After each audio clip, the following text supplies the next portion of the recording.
10 కాలాల పాటు పదిలంగా సాగాల్సిన బీటీ పత్తి సాగు సమస్యల వలయంలో చిక్కుకుంటోంది. ఒక సమస్యకు పరిష్కారం చూపించగలిగిన ఎన్నో కొత్త సవాళ్లను రైతులు ఎదుర్కోవాల్సి వస్తోంది. దీనికి కారణం సాగు శాస్త్రీయంగా సాగకపోవటమేనన్నది స్పష్టమవుతోంది.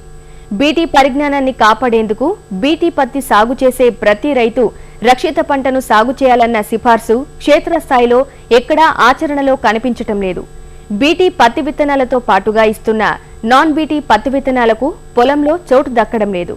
వీటి సాగుకు రైతులు ఏమాత్రం ఆసక్తి కనబరచటం లేదు. వాటి ప్రాధాన్యతను తెలియజెప్పటంలో ఇటు శాస్త్రవేత్తలు అటు అధికారులు కూడా విఫలమయ్యారనడానికి నిదర్శనమే రక్షిత పంట లేకుండా సాగవుతున్న బీటీ సాగు. కాయతొలిచే పురుగులతో పత్తి సాగంటేనే ప్రాణం మీదకొస్తున్న పరిస్థితుల్లో సాగులోకొచ్చిన బీటీ పరిజ్ఞానం కూడా నిర్వీర్యమైపోతోంది. గత ఏడాది పలు జిల్లాల్లో బీటీ పత్తిలో కనిపించిన కాయతొలుచు పురుగులే దీనికి నిదర్శనం. కాయతొలుచు పురుగులను కట్టడి చేయగల సామర్థ్యం ఉన్న బీటీ పరిజ్ఞానం పదిలంగా ఉండాలంటే బీటీతో పాటు నాన్ బీటీ పంటను పత్తి చేను చుట్టూ సాగు చేయాలని మొదటి నుంచి శాస్త్రవేత్తలు సూచిస్తున్న నాన్ బీటీ విత్తనం సాగు చేయమనటంలోని పరమార్థాన్ని రైతుల్లోకి తీసుకెళ్లటంలో అధికారులు పూర్తి స్థాయిలో విఫలమయ్యారు. దీంతో ప్రతి బీటీ పత్తి విత్తనంతో పాటు నిబంధనల ప్రకారం 125 గ్రాముల నాన్ బీటీ విత్తనాన్ని ఇస్తున్నా కూడా రైతులు ఉపయోగించుకోవటం లేదు. ఎకరాకు 2 ప్యాకెట్ల విత్తనాన్ని వాడుతూ మొత్తం బీటీ విత్తనాన్నే పొలంలో నాటి నాన్ బీటీ విత్తనాన్ని వృధాగా వదిలేస్తున్నారు. నాన్ బీటీ వేస్తే పురుగు వస్తుందని, దిగుబడి తగ్గుతుందనే భావన రైతుల్లో వేలూనికిపోయింది.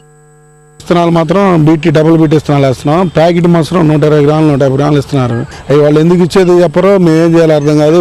మేము అనుకోవటం అవి మగ విత్తనాలు వేయకూడదు, అవి సింగల్ బీటీ మంచి విత్తనాలు కాదని అందరూ పారేస్తున్నాం. అసలు దాని గురించి అవగాహన ఎవరు చెప్పిన వాళ్ళు లేరు, మేము చేసింది లేదు, పారేయటమే. వేస్తే ఒక సంవత్సరం బాగా పురుగు వచ్చింది, అందుకని తీసేస్తున్నాం. వాళ్ళు షాంపూలు అని పెడతారు, షాంపూలు అని పెడుతున్నారు కానీ వీటి వల్ల ఇది లేదు, పురుగు ఎక్కువ వచ్చింది దీనివల్ల, అందుకని నాటం. నాన్ బీటీ పత్తి విత్తనాలతో ఎలాంటి ఉపయోగాలున్నాయో, వీటిని నాటడం ఎంత అవసరమో, వృధాగా పడేస్తే ఏ సమస్యలు వస్తాయో అనే అంశాలను శాస్త్రవేత్తలు, వ్యవసాయ అధికారులు రైతులకు వివరిస్తున్న పాపాన పోవడం లేదు. ఫలితంగా కోట్లాది ప్యాకెట్ల నాన్ బీటీ పత్తి విత్తనాలు నేలపాలవుతున్నాయి. ఈ రెఫ్యూజీ అన్నది విత్తనాన్ని కాపాడుకునే, విత్తనంలో ఉన్నటువంటి పరమైనటువంటి లక్షణాలని కాపాడుకోవటానికి అని చెప్పేసి పెట్టిందండి.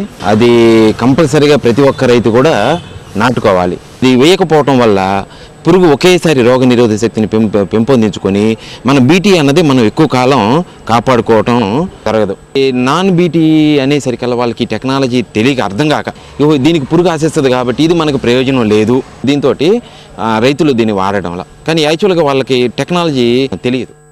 బీటీ విత్తనాల ప్రవేశంతో పత్తి పంటలో అనూహ్య మార్పులు చోటు చేసుకున్నాయి. చీడపీడలను తట్టుకోగలగడంతో దేశవాళీ విత్తనాలను రైతులు పక్కనబెట్టి జన్యు విత్తనాల వైపే మొగ్గు చూపారు. కానీ బీటీ పరిజ్ఞానం పదిలంగా ఉండటానికి పాటించాల్సిన చర్యలను రైతులు విస్మరిస్తున్నారు. వారిలో చైతన్యం తీసుకురావటంలో అధికారులు విఫలమవుతున్నారు. ఇప్పటికైనా రైతుల్లో అవగాహన పెంచే దిశగా అటు శాస్త్రవేత్తలు, ఇటు వ్యవసాయ శాఖ నడుం బిగించకుంటే పత్తి సాగును గాడిన పెట్టిందనుకుంటున్న శాస్త్ర పరిజ్ఞానం నిర్వీర్యం కాక తప్పదు.